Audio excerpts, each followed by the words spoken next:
And today we have the pleasure of having Paul Wilcox from Oasis Scheme.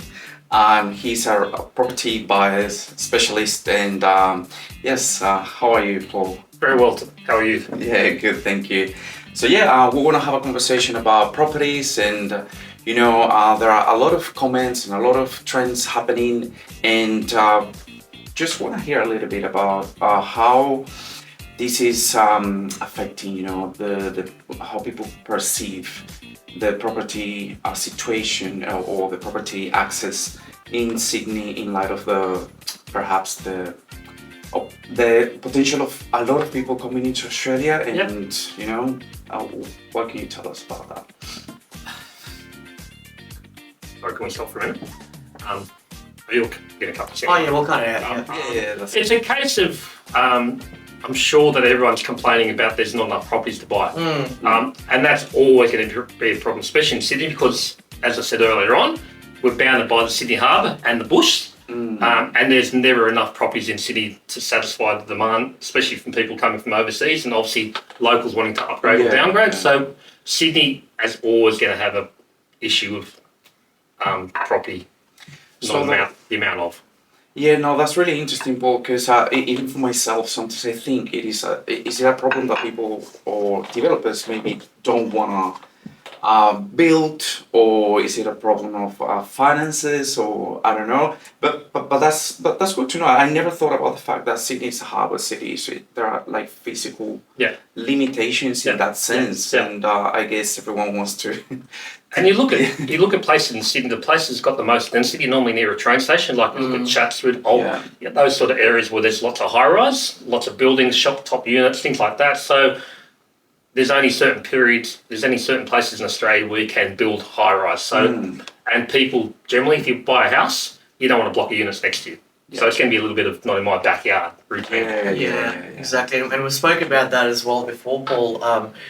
Before we started filming, that it's interesting because you've got obviously the physical limitations, but also we've touched about sort of almost being territorial. Certain people want to live in certain areas. Correct. Can you maybe elaborate a little bit on that? Great questions. Like obviously, I think, what am I saying? People that live in the eastern suburbs will not consider moving over to the north side because that's foreign territory to them. Obviously taking COVID away because people from the east did move up to the northern beaches. Yeah. But generally speaking, when the normal market and everything's normal, people will always stay in their particular area because it's close to work, it's close to transportation, it's what they know. People will move from Bondi to Randwick to Double Bay, whereas a person on the North Shore will stay on the North Shore. And as you said, Ross, it's the harbour bridge and the tunnel will separate people. Yeah, exactly. And for me, I remember I went to a barbecue a couple of weeks ago, and the barbecue was at DY. I have heard of the suburb, but I've got to be honest with you.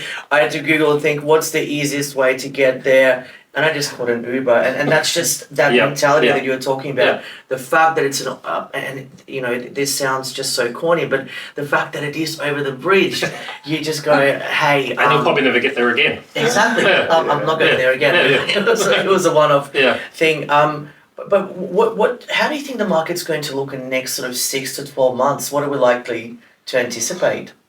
That's a great question. I wish I had the crystal ball. What I see as my job as a buyer's agent.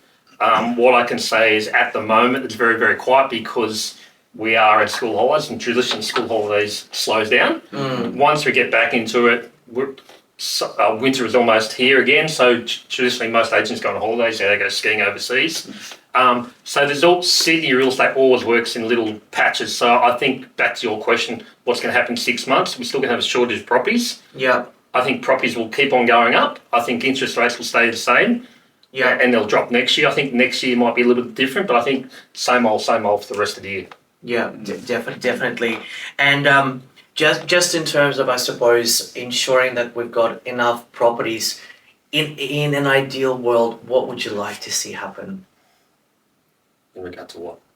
In regards to maybe specific regulations that we have around where you can build. I know that you have to have certain permits when you build apartments. Yeah. What can we do that's a practical change to ensure that property market, well, not necessarily that there's going to be a increase in demand, but maybe just a a bit of a better supply. Yeah, I think it's probably a case of getting into units, and people think units, they all think high-rise. I think, and I think as Sydney starts, we probably need to get used to living in strata title properties, whether they're townhouses, high-rise units, low-rise units, duplexes. So everyone wants a house in the backyard.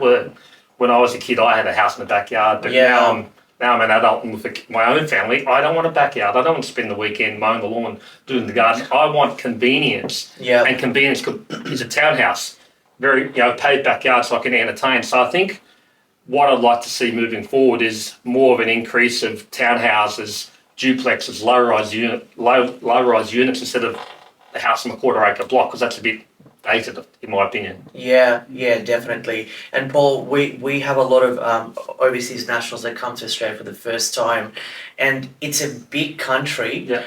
What advice would you give just in terms of doing your basic research when it comes to buying property? And I'm so glad that I came to you when it came to buying my first property, because I knew nothing about the property market, and I consider myself being born here almost. But what advice would you give to someone who's new? Great question. Obviously, Sydney is a big area, and as you said earlier on, it's very territorial. So I'd say pick an area where you want to be based on transportation, closeness to work, that sort of situation. Study the market, go to open houses, look at real estate, look at domain, keep an active eye on the market so you can be educated. Yeah. And obviously what's important to you is what's important to you. Obviously, I know you want to be close to transport and work and all that. So compare oranges with oranges. Don't compare a house in Balmain to a unit in Potts Point, because they're totally different. Yeah, exactly. So focus in areas that are important for you, whether you're looking in an area for lifestyle or budget. Yep. Pick an area and stick to that area. Maybe go 1 or 2 suburbs either side, but focus on that little patch and become the expert. Yep, definitely. And what mistakes do you see, and I suppose it's a hard question, but what mistakes do you see people make when they buy property? How long do we want, Ross? The first and the main one is looking without finance, and we've been there. I've been there for a few clients myself, so they say, look, I'll get finance. They don't understand how long finance can take. Yeah. Another one is going on agents' guide prices. Another one is getting carried away, telling the agent too much information. So obviously, if you see a property that's worth $1 million, Sydney traditionally is underquoted. That property's probably worth 1.3. Yeah. So they get focused on buying. They're going to buy this property for $1 million, $1.05 million, 1.1, where it's actually going to sell for 1.3. Yeah. So it's about being specific, being knowledgeable, having the finance to make a buying decision straight away once you find something. Yeah. And generally, people, they're too slow. They'll see your property on Saturday. They'll decide what to do on Wednesday or Thursday. It's probably sold on Monday afternoon. Exactly. So speed, especially in city, is very, very important. Exactly.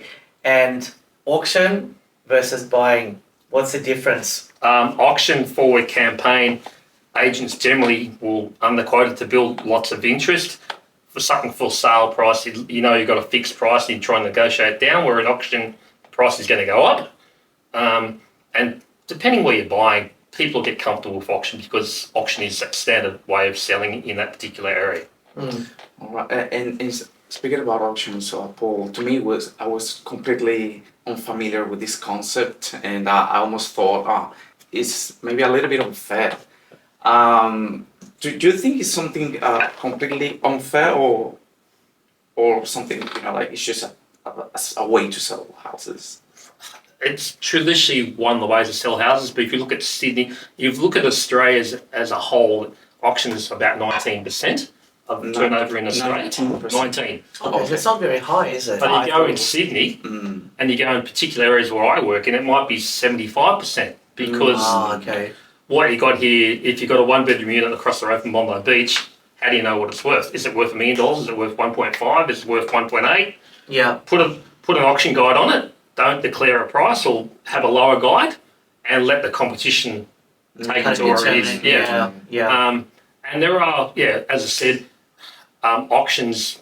I work on the lower North Shore, the inner west, the eastern suburbs, and the northern beaches. Most of those properties do go to auction, and when people come and see me, they say, "Hey, Paul, I want to buy a property, but I don't want to go to auction because I'm scared of auctions. Yeah. And there's a lot of emotion in auction, and a lot of clients will say, hey, Paul, I'm going to bid to $1 million, and it goes to $1 million, and they keep on saying, oh, look, I'm going to put another 10 grand, 20 grand, 30 grand. Their strategy goes out. When you go into auction, you have a line. If it sells $1 more than that line, it's just bad luck. Yeah. Yeah, and that's why I didn't want to go to auction as well, for the reasons that you said. There is that level of fear, and you think, oh, maybe I'll just put 10 grand here, 10 grand there, and then you walk out and go, what have I just done? I spent $100,000 more than I would have thought. Correct, yeah. Yeah, and do you think that trend is going to grow in Sydney? People choosing to auction? Yeah. Yeah. Because generally agents will like the auction because it takes price out of the equation. So if you put something with a sale, that price might be too high, too low, or at auction you're keeping it vague.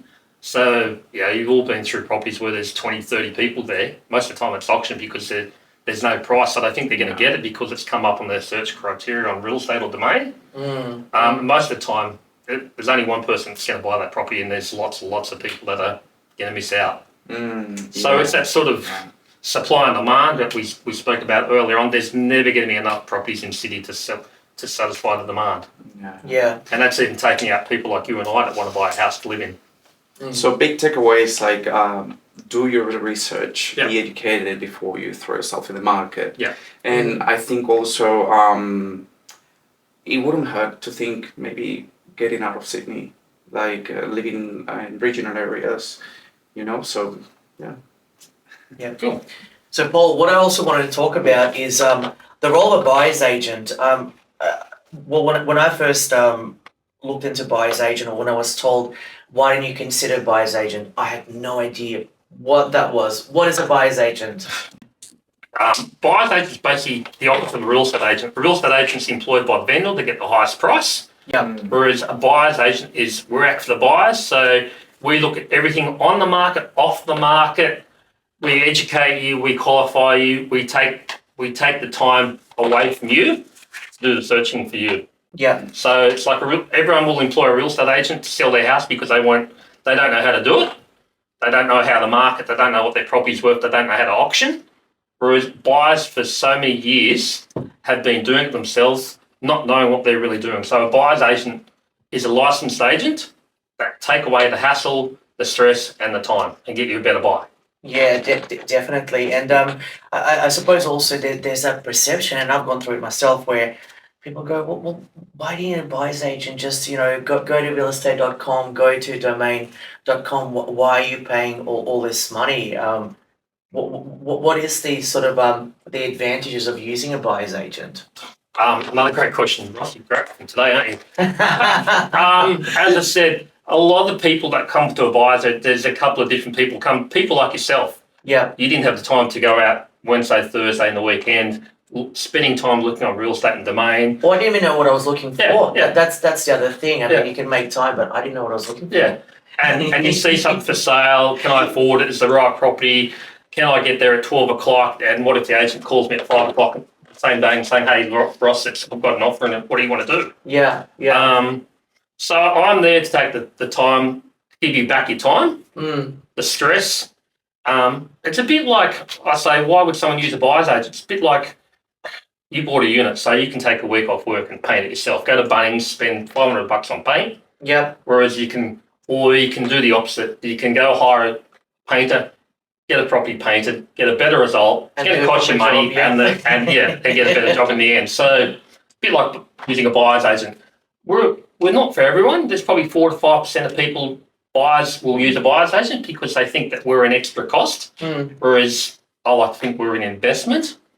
And real estate's the most expensive thing you're probably ever going to buy in your life, so you want to get it right. 100%, and I really could relate to that because we also get questions, from clients saying, oh, why am I going to pay you, X amount of dollars to do a partner visa application? There's a checklist that's available online. I agree, there is a checklist available online, but the thing is, what you're paying us for is to first of all see, well, is this the right visa for you? So you got the information online, but is this the right visa? You are making an investment, and most Australian visas do cost in the thousands. And if you've got a family, then there's that extra cost. And if you get it wrong, there are ramifications. You can't quite reverse a decision. And I think with property, well, that's a much bigger ramification. You get the property wrong, you don't read the strata report properly, you're stuck with it. Well, it's people come and sit down with me. Is they're normally time poor because you can't get back time. Yep. People that may have missed out on a couple of properties and don't trust themselves, or people that might say, "Hey, Paul, you're a professional. I know you're going to get a better result than me." So they won't even look at one property and say, "You're a buyer's agent. I've got $1 million. Go out and find me a property that's $1 million or less," because they know I can do a better job. Definitely. And I really loved the experience that we had because I wanted to buy property, and it was a scary thing because I didn't know where to start. And just being able to be introduced to the market. I'm a migrant myself, so we don't have property here. I don't have anyone to rely upon when it comes to property advice. So just being able to be introduced to it, understanding, like you talked about earlier, the paperwork. There's so much paperwork involved. And being prepared, because that's the other thing. The property might come up, but if you don't have the pre-approval, if you don't know what exactly you need to get the pre-approval, it just becomes a really frustrating process. And I have had colleagues, I've had clients that have just missed out on a particular property because they just didn't have everything together. And generally speaking, they're the ones that may have missed out on one or two properties. They might have missed out at auction. The next one they'll look at, they'll buy, and they'll overpay for it because they want their weekends back. They want a home, and they don't care. It might be worth $1 million. They'll pay 1.1 for it. Where the beauty is, you've seen it work with me. You might say, "Hey, Paul, I'll pay 1.1 for it because it's close to shops, transport, close to work." And I'll say, "Ross, it's only worth $1 million. I will tell you to pull your head in." So it's a quality advice because you're going to give that vendor an extra 5-10%. I want that in your back pocket, not the vendor's back pocket. And there'll be times where, as an agent, I'll say, "Don't buy that building because it's got some strata issues or that's a bad street." So the quality advice is everything. Exactly. And I can back that up by saying, okay, well, I've got one particular client. He's got a portfolio of 9 properties. I bought 5 of them. Every year he does his tax. He says the properties that grow the most are the ones that you bought from me, Paul. So it's knowing what to buy, knowing the correct asset to buy, and knowing what to pay. And there's no shame in saying, "I'm going to walk away from this deal because it's not right for me." And it's another week, another month, or another 3 or 4 months, you get something better. Because a lot of people that use a buyer's agent, they're emotional. And emotion, and I've gone through open house where the agent's talking to the buyer, and the buyer's saying, "Oh, I've got a kid at private school.